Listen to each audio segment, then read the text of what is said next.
आज हम लोग ब्रेस्ट कैंसर के बारे में बात करेंगे। ब्रेस्ट कैंसर के रिस्क फैक्टर क्या होते हैं, अर्ली सिम्टम्स क्या होते हैं, उसको कैसे हम लोग डायग्नोस करते हैं, क्या हमारे ट्रीटमेंट ऑप्शंस होते हैं, तो उस सब के बारे में आज मैं आपको थोड़ा सा गाइड करूंगी। मेरा नाम डॉक्टर आंचल अग्रवाल है। मैं एक ऑन्कोलॉजिस्ट और लाइफस्टाइल मेडिसिन फिजिशियन हूँ। ब्रेस्ट कैंसर हमारी कंट्री के अंदर फीमेल्स का होने वाला सबसे ज्यादा कॉमन कैंसर है और कुछ ऐसे रिस्क फैक्टर हैं जो अगर हमारे अंदर हैं तो हमारे अंदर ब्रेस्ट कैंसर का रिस्क बाकी फीमेल से थोड़ा ज्यादा बढ़ जाता है। तो इम्पॉर्टेंट रिस्क फैक्टर के अंदर एडवांसिंग एज, फीमेल जेंडर, उसके बाद अगर हमारा early menarche and let menopause हुआ है, not breast feeding our children, उसके बाद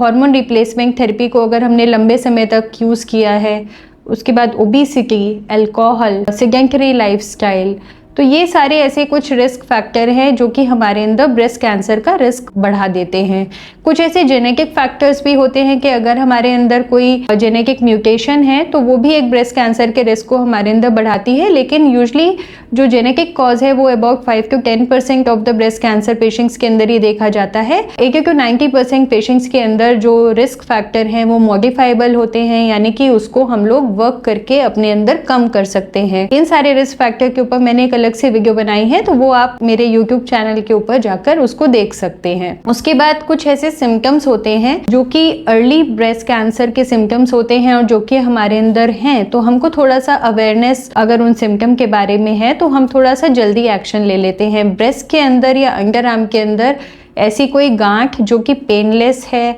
और समय के साथ बढ़ रही है या उसके साइज या शेप के अंदर चेंज हो रहा है, हमारे निपल के अंदर से कोई डिस्चार्ज आ रहा है और या ब्रेस्ट के साइज के अंदर या शेप के अंदर कोई चेंज है, तो ये सारे कुछ early symptoms of breast cancer होते हैं जो कि अगर हमारे अंदर हैं तो जिनको हमको इग्नोर नहीं करना है और अपने पास के किसी डॉक्टर से जाकर कंसल्ट करना है। उसके बाद इसको अर्ली डायग्नोसिस के लिए कुछ ऐसे स्क्रीनिंग टेस्ट होते हैं जिसको हम लोग नॉर्मल फीमेल्स के अंदर रिकमेंड करते हैं। अगर 40 साल के ऊपर की कोई फीमेल है तो उनको हम लोग ब्रेस्ट कैंसर की अर्ली डिटेक्शन के लिए स्क्रीनिंग मैमोग्राफी होती है जो कि आपको हम लोग रेकमेंड करते हैं in order to diagnose breast cancer in an early stage. उसके बाद अगर आपके ब्रेस्ट लंप के अंदर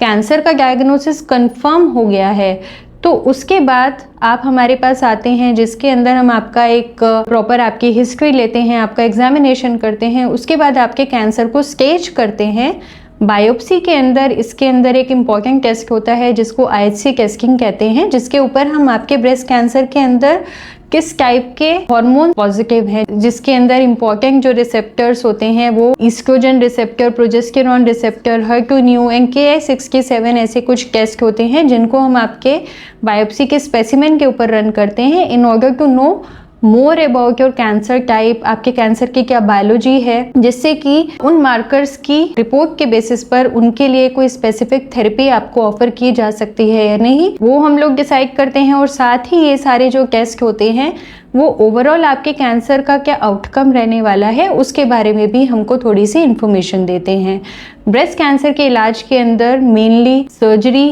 कीमोथेरेपी, रेडियोथेरेपी, हार्मोनल थेरेपी और टारगेटेड थेरेपीज हम लोग वेरियस कॉम्बिनेशंस के अंदर देते हैं डिपेंडिंग ऑन के आपकी क्या स्टेज आई है। स्टेजिंग वर्कअप के लिए blood test, CT scans, MRIs और पेट स्कैन डिपेंडिंग ऑन आपकी क्या स्टेज हम लोग आपकी हिस्ट्री के हिसाब से एंटिसिपेट करते हैं, उसके बेसिस पर हम आपको रेकमेंड करते हैं in order to stage your cancer. उसके बाद वेरियस जब आपकी सीक्वेंस ऑफ जो थेरेपी आपके ऑन्कोलॉजिस्ट ने आपके लिए डिसाइड की है वो जब ख़त्म हो जाता है उसके बाद हम आपको फॉलो पर रखते हैं। कई बार आपके हार्मोन रिसेप्टर की रिपोर्ट के आधार पर आप लॉन्ग टर्म पर हार्मोनल थेरेपीज़ के ऊपर रहते हैं। अगर आपका HER2 न्यू पॉजिटिव आता है तो उसके लिए टारगेटेड थेरेपीज़ होती हैं जो कि आपके ऑन्कोलॉजिस्ट आपको सजेस्ट करते हैं। तो मोटे तौर पर ब्रेस्ट कैंसर के पेशेंट के अंदर ओवरऑल जब आप हमारे पास आते हैं और जब तक आपका इलाज खत्म होता है तो ये मोटे तौर पर ये एक सीक्वेंस है जो कि ब्रेस्ट कैंसर के पेशेंट के अंदर हम लोग फॉलो करते हैं। आपका कैंसर से जुड़ा कोई सवाल है तो आप बायो में दिए गए लिंक के ऊपर क्लिक करके हमसे कांटेक्ट कर सकते हैं।